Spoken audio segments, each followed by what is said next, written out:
Hey, welcome back to Well, That's Interesting. You're going to feel some feelings in about 18 minutes edition. Today is a bonus. Givin thanks. Your brain, this neuroanatomist stroke, and who we choose to be. My friends, this episode happens to fall on a particular holiday here in the States where it's customary to reflect and be thankful for family, celebrate unity, or commit time to service in one's community. Blah, blah, blah. Well, not us. No, we're going to celebrate the way this show would celebrate. This week, I'm going to share a video that to this day is still one of the most profound and exceptional TED Talks I have ever seen. It continues to get hits from around the world with nearly 30 million views on TED.com and 8 million views over at the Tube of You. I'm talking about My Stroke of Insight with Jill Bolte Taylor. Give that title a search on either platform if you'd like to watch along, and I'll also have screenshots of key moments over at our social media stuff, so head on over and tap on today's post in between courses. Now, this Jill is a passionate brain scientist and neuroanatomist who dedicated her career to research on severe mental illnesses after her brother was diagnosed with schizophrenia.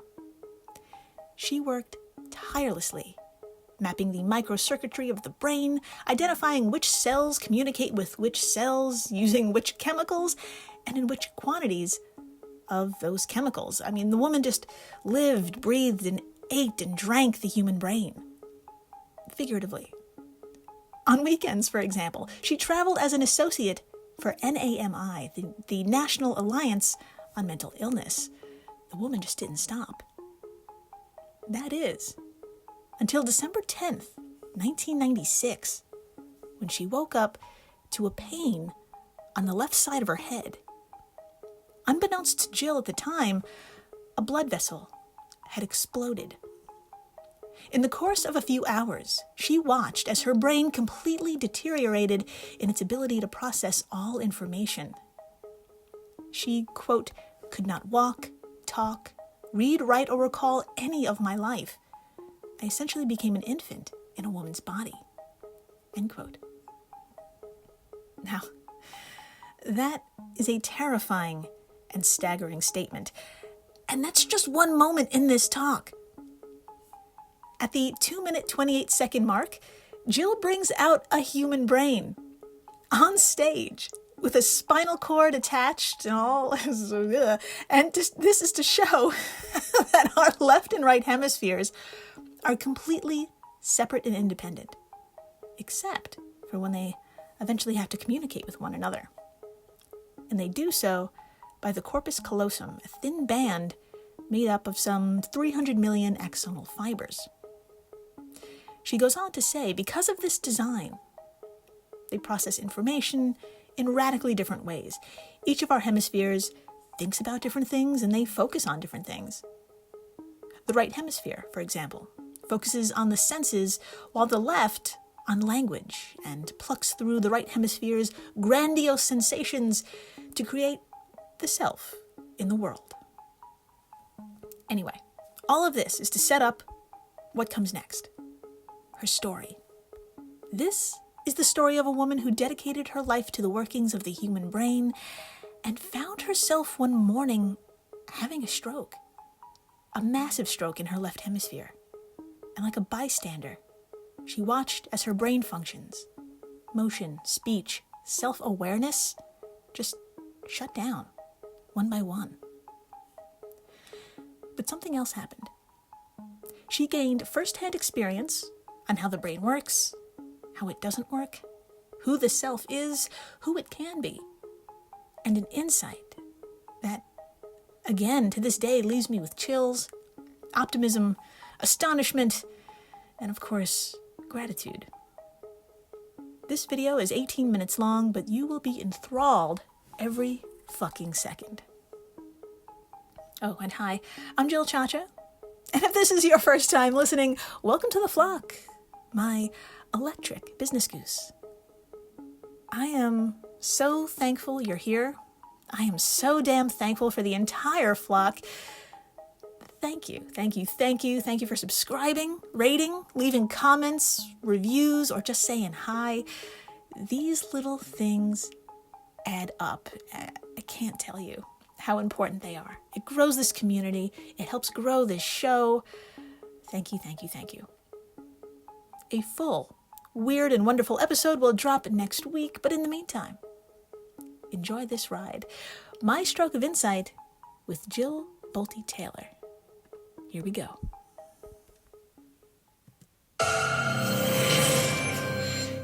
I grew up to study the brain because I have a brother who has been diagnosed with a brain disorder, schizophrenia.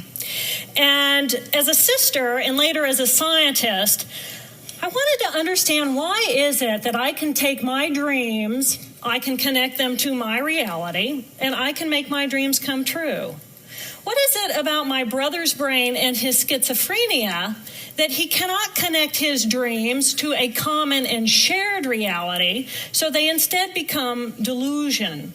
So I dedicated my career to research into the severe mental illnesses, and I moved from my home state of Indiana to Boston, where I was working in the lab of Dr. Francine Bennis in the Harvard Department of Psychiatry.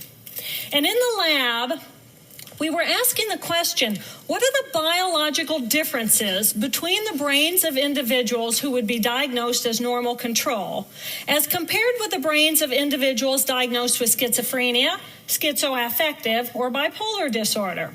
So we were essentially mapping the microcircuitry of the brain, which cells are communicating with which cells, with which chemicals, and then in what quantities of those chemicals. So there was a lot of meaning in my life because I was performing this type of research during the day. But then in the evenings and on the weekends, I traveled as an advocate for NAMI, the National Alliance on Mental Illness. But on the morning of December 10, 1996, I woke up to discover that I had a brain disorder of my own. A blood vessel exploded in the left half of my brain. And in the course of 4 hours, I watched my brain completely deteriorate in its ability to process all information. On the morning of the hemorrhage, I could not walk, talk, read, write, or recall any of my life. I essentially became an infant in a woman's body. If you've ever seen a human brain, it's obvious that the two hemispheres are completely separate from one another. And I have brought for you a real human brain.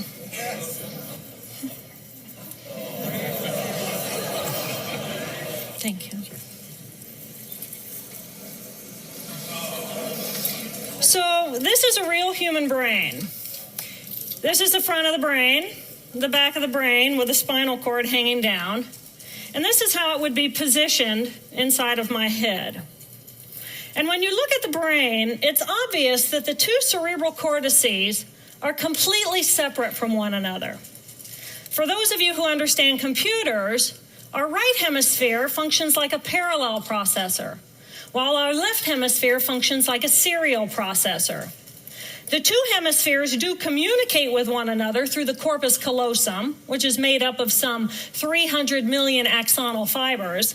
But other than that, the two hemispheres are completely separate. Because they process information differently, each of our hemispheres think about different things, they care about different things, and dare I say, they have very different personalities. Excuse me. Thank you. It's been a joy. Our right human hemisphere is all about this present moment. It's all about right here, right now. Our right hemisphere, it thinks in pictures, and it learns kinesthetically through the movement of our bodies. Information in the form of energy streams in simultaneously through all of our sensory systems, and then it explodes into this enormous collage of what this present moment looks like, what this present moment smells like and tastes like, what it feels like, and what it sounds like. I am an energy being connected to the energy all around me through the consciousness of my right hemisphere. We are energy beings connected to one another through the consciousness of our right hemispheres as one human family. And right here, right now, we are brothers and sisters on this planet, here to make the world a better place. And in this moment, we are perfect, we are whole, and we are beautiful. My left hemisphere, our left hemisphere, is a very different place. Our left hemisphere thinks linearly and methodically. Our left hemisphere is all about the past, and it's all about the future. Our left hemisphere is designed to take that enormous collage of the present moment and start picking out details, and more details about those details. It then categorizes and organizes all that information, associates it with everything in the past we've ever learned, and projects into the future all of our possibilities. And our left hemisphere thinks in language. It's that ongoing brain chatter that connects me and my internal world to my external world. It's that little voice that says to me, hey, you got to remember to pick up bananas on your way home. I need them in the morning. It's that calculating intelligence that reminds me when I have to do my laundry. But perhaps most important, it's that little voice that says to me, I am.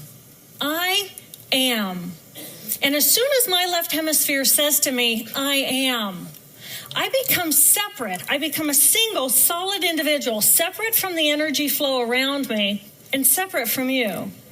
And this is a portion of my brain that I lost on the morning of my stroke. On the morning of the stroke, I woke up to a pounding pain behind my left eye. And it was the kind of pain, caustic pain, that you get when you bite into ice cream. And it just gripped me, and then it released me. And then it just gripped me, and then it released me. And it was very unusual for me to ever experience any kind of pain, so I thought, okay, I'll just start my normal routine. So I got up and I jumped onto my cardio glider, which is a full body, full exercise machine. And I'm jamming away on this thing, and I'm realizing that my hands look like primitive claws grasping onto the bar. And I thought, that's very peculiar. And I looked down at my body, and I thought, whoa, I'm a weird-looking thing. And it was as though my consciousness had shifted away from my normal perception of reality, where I'm the person on the machine having the experience, to some esoteric space where I'm witnessing myself having this experience. And it was all very peculiar, and my headache was just getting worse. So I get off the machine, and I'm walking across my living room floor, and I realize that everything inside of my body has slowed way down. And every step is very rigid and very deliberate. There's no fluidity to my pace, and there's this constriction in my area of perception, so I'm just focused on internal systems. And I'm standing in my bathroom getting ready to step into the shower, and I could actually hear the dialogue inside of my body. I heard a little voice saying, okay, you muscles, you got to contract, and you muscles, you relax. And then I lost my balance, and I'm propped up against the wall. And I looked down at my arm, and I realized that I can no longer define the boundaries of my body. I can't define where I begin and where I end, because the atoms and the molecules of my arm blended with the atoms and molecules of the wall. And all I could detect was this energy. And I'm asking myself, what is wrong with me? What is going on? And in that moment, my brain chatter, my left hemisphere brain chatter, went totally silent. Just like someone took a remote control and pushed the mute button. Total silence. And at first I was shocked to find myself inside of a silent mind. But then I was immediately captivated by the magnificence of the energy around me. And because I could no longer identify the boundaries of my body, I felt enormous and expansive. I felt at one with all the energy that was, and it was beautiful there. And then all of a sudden, my left hemisphere comes back online, and it says to me, hey, we got a problem. We got to get some help. And I'm going, oh, I got a problem. So it's like, okay, I got a problem. But then I immediately drifted right back out into the consciousness. And I affectionately refer to this space as La La Land. but it was beautiful there. Imagine what it would be like to be totally disconnected from your brain chatter that connects you to the external world. So here I am in this space, and my job and any stress related to my job, it was gone. And I felt lighter in my body. And imagine all of the relationships in the external world and any stressors related to any of those, they were gone. And I felt this sense of peacefulness. And imagine what it would feel like to lose 37 years of emotional baggage. Oh, I felt euphoria. Euphoria. It was beautiful there. And then again, my left hemisphere comes online and it says, hey, you've got to pay attention. We've got to get help. And I'm thinking, I got to get help. I got to focus. So I get out of the shower and I'm mechanically dressed and I'm walking around my apartment and I'm thinking, I got to get to work. I got to get to work. Can I drive? Can I drive? And in that moment, my right arm went totally paralyzed by my side. Then I realized, oh my gosh, I'm having a stroke. I'm having a stroke. And then the next thing my brain says to me is, wow, this is so cool. This is so cool. How many brain scientists have the opportunity to study their own brain from the inside out? And then it crosses my mind, but I'm a very busy woman. I don't have time for a stroke. It's like, okay, I can't stop the stroke from happening, so I'll do this for a week or two, and then I'll get back to my routine. Okay, so I got to call help. I got to call work. I could remember the number at work. So I remembered in my office I had a business card with my number on it. So I go into my business room, and I pull out a 3-inch stack of business cards, and I'm looking at the card on top. And even though I could see clearly in my mind's eye what my business card looked like, I couldn't tell if this was my card or not, because all I could see were pixels. And the pixels of the words blended with the pixels of the background and the pixels of the symbols, and I just couldn't tell. And then I would wait for what I call a wave of clarity. And in that moment, I would be able to reattach to normal reality. And I could tell, that's not the card, that's not the card, that's not the card. It took me 45 minutes to get 1 inch down inside of that stack of cards. In the meantime, for 45 minutes, the hemorrhage is getting bigger in my left hemisphere. I do not understand numbers. I do not understand a telephone, but it's the only plan I have. So I take the phone pad and I put it right here. I take the business card, I put it right here, and I'm matching the shape of the squiggles on the card to the shape of the squiggles on the phone pad. But then I would drift back out into La La Land and not remember if when I come back if I'd already dialed those numbers. So I had to wield my paralyzed arm like a stump and cover the numbers as I went along and push them so that as I would come back to normal reality, I'd be able to tell, yes, I've already dialed that number. Eventually, the whole number gets dialed, and I'm listening to the phone, and my colleague picks up the phone, and he says to me, and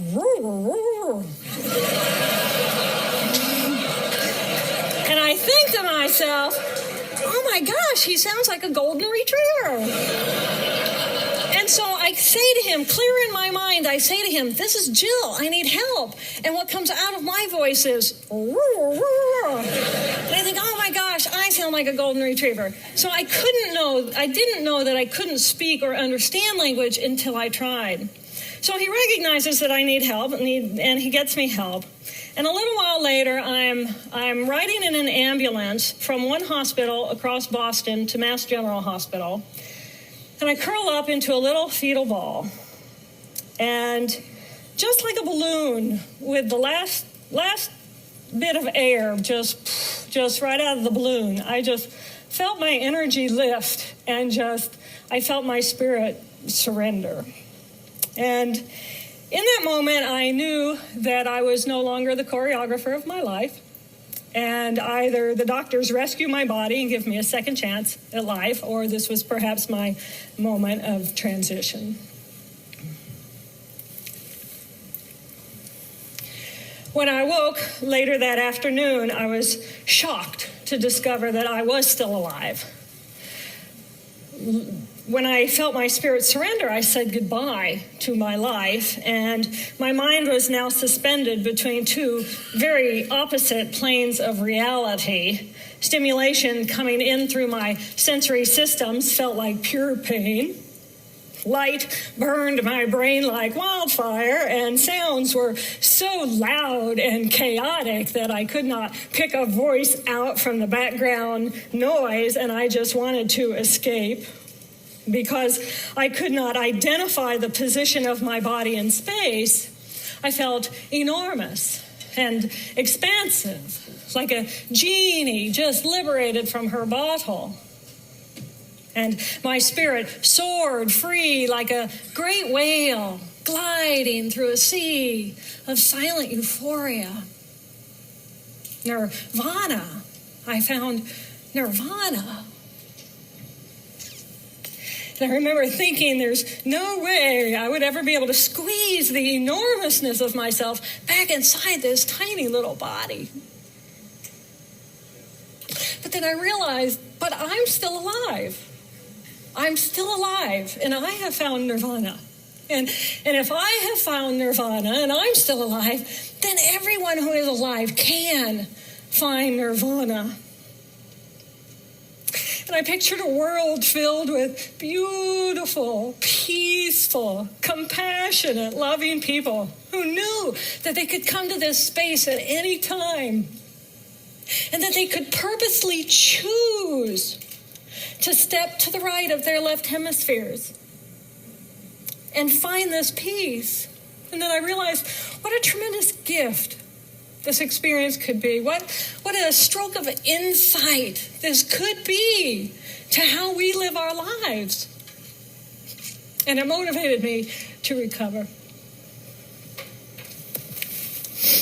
2.5 weeks after the hemorrhage, the surgeons went in and they removed a blood clot the size of a golf ball that was pushing on my language centers. Here I am with my mama, who's a true angel in my life. It took me 8 years to completely recover. So, who are we? We are the life force power of the universe with manual dexterity and 2 cognitive minds. And we have the power to choose moment by moment who and how we want to be in the world. Right here, right now, I can step into the consciousness of my right hemisphere where I am the life force power of the universe. I am the life force power of the 50 trillion beautiful molecular geniuses that make up my form, at one with all that is. Or I can choose to step into the consciousness of my left hemisphere, where I become a single individual, a solid, separate from the flow, separate from you. I am Dr. Jill Bolte Taylor, intellectual, neuroanatomist. These are the we inside of me. Which would you choose? Which do you choose? And when? I believe that the more time we spend choosing to run the deep inner peace circuitry of our right hemispheres, the more peace we will project into the world, and the more peaceful our planet will be. And I thought that was an idea worth spreading. Thank you.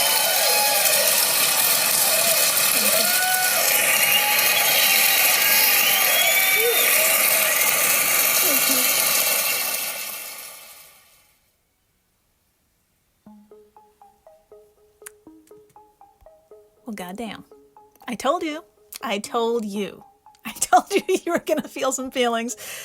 Oh, that was fantastic. Thank you for experiencing that with me once again. That was a lot. Tell your friends. And a debilitating thanks to the folks over at Airwave Media, the podcast network to which WTI belongs. If you love this show, and you do, you'll love the other podcasts in this family. And please, stay interesting.